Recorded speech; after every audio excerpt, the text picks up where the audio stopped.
કોઈ ફેસિલિટી નહીં, કોઈ આર્મી નહીં, કોઈ પોલીસ નહીં.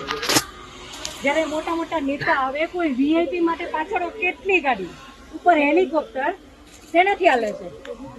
ટેક્સ પે કરે છે એના ઉપર જ ને. વીઆઈપી માટે જે સર્વિસ છે એ આ લોકો માટે કેમ નથી?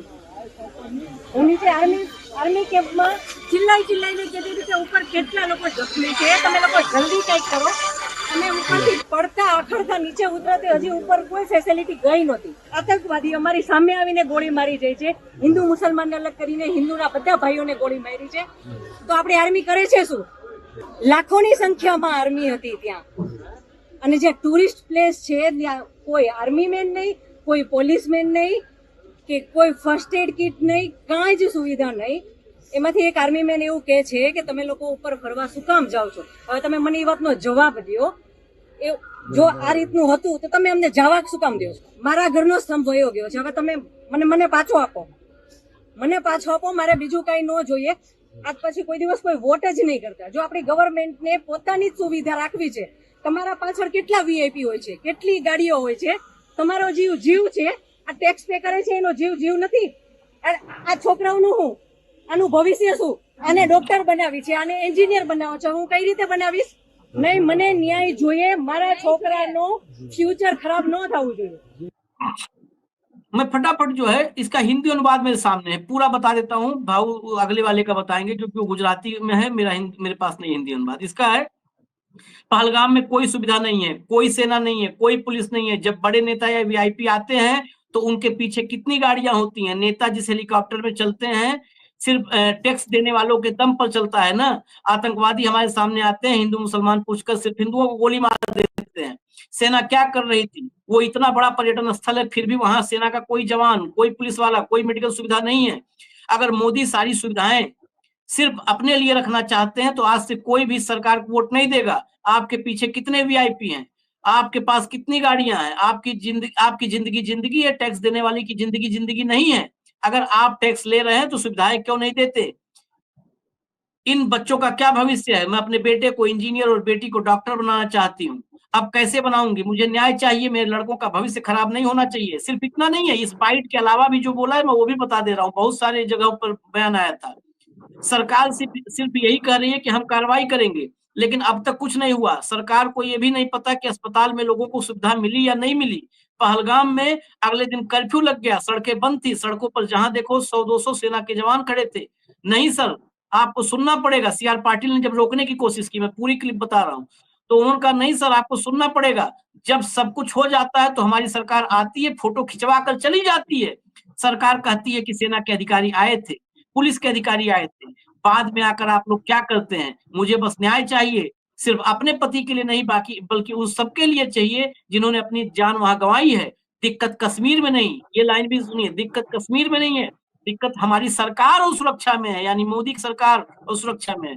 आप कश्मीर का नाम बदनाम कर रहे हैं। वहां इतने सारे पर्यटक थे, कोई सेना, पुलिस या मेडिकल कैंप नहीं था। हम सरकार और सेना पर भरोसा करके घूमने गए। हमारे बच्चे सेना को देखकर सलाम करते हैं, लेकिन वही सेना कहती है तुम घूमने क्यों जा रहे हो? अगर हमारे देश की सेना ही ऐसा कहेगी तो और कौन बोलेगा? ये पूरा बयान था, जो एक एक शब्द एक एक तमाचा जैसा है ये।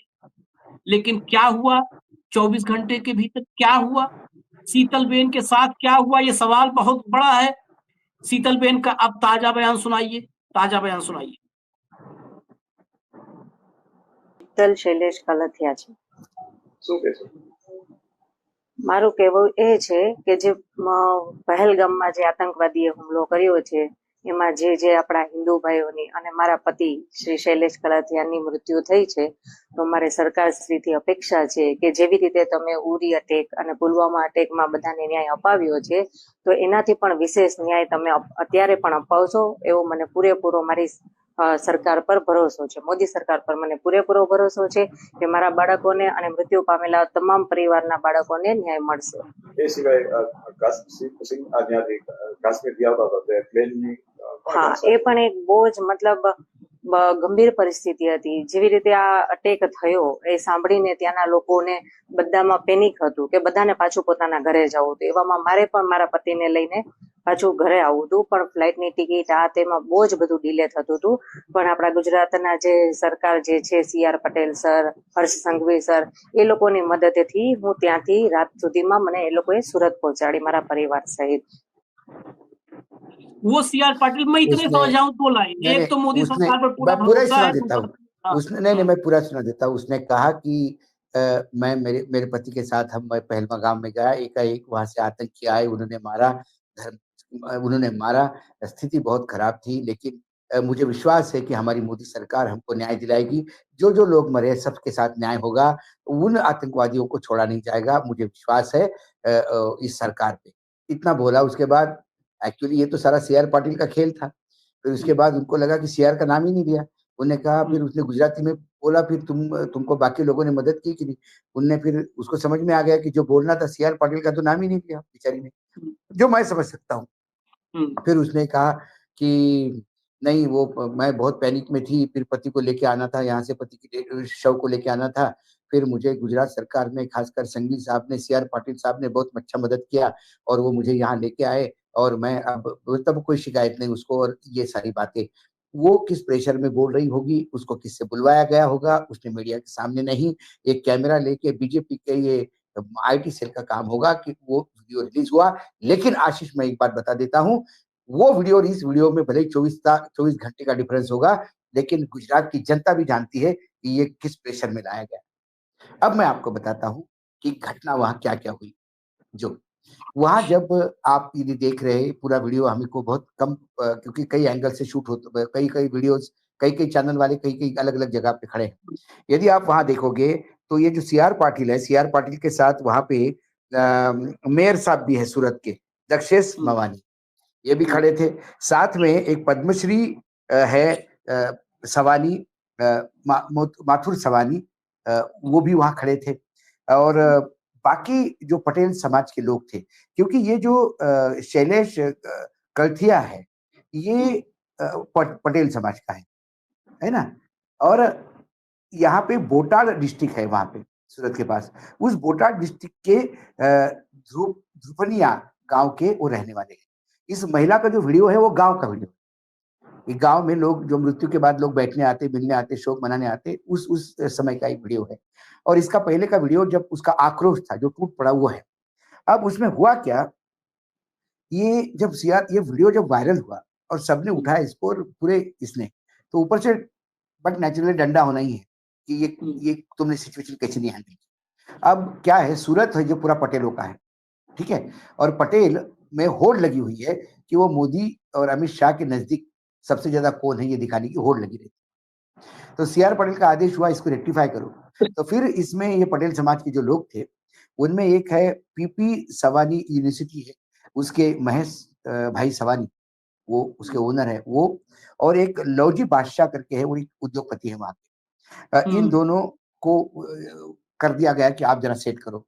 तो फिर शायद उसके बेटे का कुछ एडमिशन का उसको कुछ ये देना होगा। लेकिन मैं ये जानता हूं कि इसके बावजूद भी ये बैंकर की महिला है, उसके पति बैंक में, शैलेश मुंबई में रहे काफी दिन, अब सूरत में आ गए थे वो ट्रांसफर होके। तो वो पढ़ी लिखी है, वो शहर में रही हुई है, वो इतनी पेंशन उनको मिल जाएगी, सरकार से सहायता मिल जाएगी कि बेटों के, और पढ़ी लिखी होने के नाते उसको इतना बुरा हाल नहीं कि वो बेटों को पढ़ा नहीं पाएगी। लेकिन ये सारी चीजें पटेल समाज ने भयानक प्रेशर लाया, ऐसा मुझे दिखता है जिस हिसाब से बोला। क्योंकि क्या होता है, आप कितनी भी सहायता दो, ऐसे कई केसेस आपने देखे होंगे कि रेलवे एक्सीडेंट होता है और जब सरकार सहायता देनी जाती है तो सहायता मना करते हैं वो तो हमको सहायता नहीं चाहिए, हमको हमारा बेटा वापस चाहिए।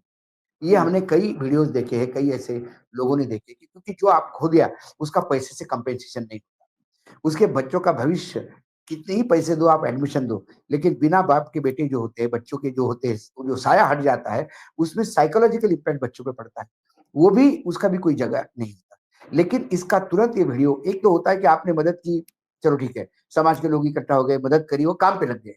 उससे वीडियो से ये बतवाना, उससे वीडियो से ये कहलवाना कि मोदी सरकार ठीक है, उससे ये कहलवाना कि हमारा मोदी पे विश्वास है कि वो न्याय दिलाएंगे, उससे ये कहलवाना कि CR पाटिल ने बहुत अच्छा काम किया।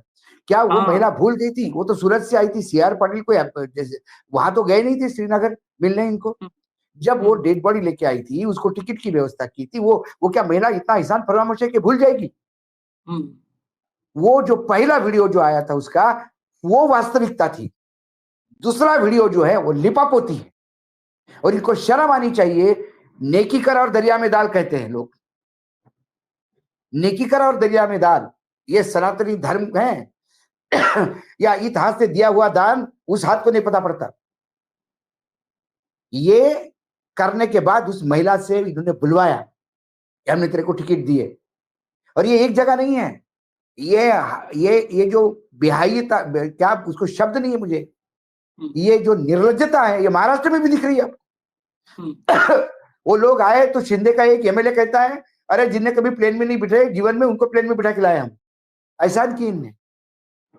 वो जिनके परिवार मर गए उनको वापस लाए, तो ये इनका ये है हाल। उसके बाद शिंदे के लोग कहते हैं कि हम शिंदे साहब लेके आए।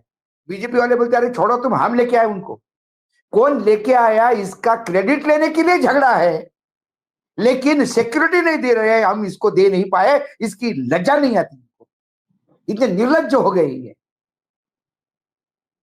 इतने निर्लज्जता है। इस महिला के लिए आपने किया, चलो ठीक है कर दिया। कोई टेलीविजन वाला जाता, कोई बाहर का आदमी जाता, कोई रिपोर्टर जाता और पूछता कि आपका आक्रोश ठीक है, अब अपना परिवार कैसा है, तब वो कहती कि नहीं अभी सरकार ने बहुत सारी मदद की है और मेरे बच्चे का भी एजुकेशन हो गया, तब ये बात होती। लेकिन 24 घंटे के अंदर उसको स्क्रीन पे ला के बुलवाना कि मोदी सरकार पे मेरा विश्वास है कि न्याय दिलवाएगी। लेकिन सुरक्षा का जो उसने पॉइंट उठाया था कि तुम हमारी टैक्स पेयर्स के पैसे से तुम्हारी सुरक्षा होती है, लेकिन क्या तुम्हारी जान जान हमारी जान जान नहीं क्या? ये इन प्रश्नों के जवाब कहाँ हैं? CR पाटिल बहुत अच्छे हैं, संघवी साहब बहुत अच्छे हैं, गृह मंत्री है वहां पे, ये सब अच्छे हैं। ये बोलना पड़ा उस विधवा से, ये वीडियो करवाने के पहले शर्म नहीं आई इनको? क्या इनके घर में ऐसा हादसा होता, इनकी पत्नी विधवा होती तो क्या ये ऐसे ही करवाते उससे? ये करवा सकते हैं, सब करवा सकते हैं। गुजरात एक डर के बादल गुजरात में इतने घने हैं आशीष कि गुजरात में कोई व्हाट्सअप करने को तैयार नहीं। और जब किसी को मैं कहता हूं, जब अहमदाबाद मैं भी जाता हूं, ऐसा नहीं, गुजरात आप जानते हो मेरा बहुत फ्रीक्वेंट विजिट है, बहुत नजदीक है गुजरात मेरे, तो मैं गुजराती, इतना गुजरात जाता हूं कि मैं गुजराती बोल भी लेता हूं, समझ भी लेता हूं। ये स्थिति है वहां पे कि बड़े बड़े लोग नहीं बोलते। और जब एक को मैंने कहा कि क्या यार तुम इतने डरपोक हो, तो उन्होंने कहा कि पांड्या जैसा आदमी जा सकता है तो हम किस खेत की मूली? जो प्रदेश का गृह मंत्री रह चुका था, जो कैबिनेट में मंत्री था, वो मॉर्निंग वॉक पे जाता है और उसके गोलियों की छलनी कर दिया जाता है उसके शरीर का गाड़ी में बैठे बैठे। जब उसका कुछ नहीं हुआ, उसको न्याय नहीं मिला, तो बाकी लोगों का क्या? आप समझ जाइए। इशारा काफी है अशोक जी, आपको नहीं होगा डर, हमको है। जब ये बातें सुनने को मिलती है तो ये बेचारी गरीब विधवा क्या करती? बोल दिया उसने, और उसने जो बोला उसके बाद फिर से उसने बीच में गुजराती में बोल के फिर उससे बुलवाया कि राज्य सरकार ने तो मदद करी, आपको ये करा। तो उसके बाद वो बोली हाँ हाँ वो प्लेन में बिठा दिया, टिकट का जुगाड़ कर दिया, और CR पाटिल बहुत अच्छे हैं।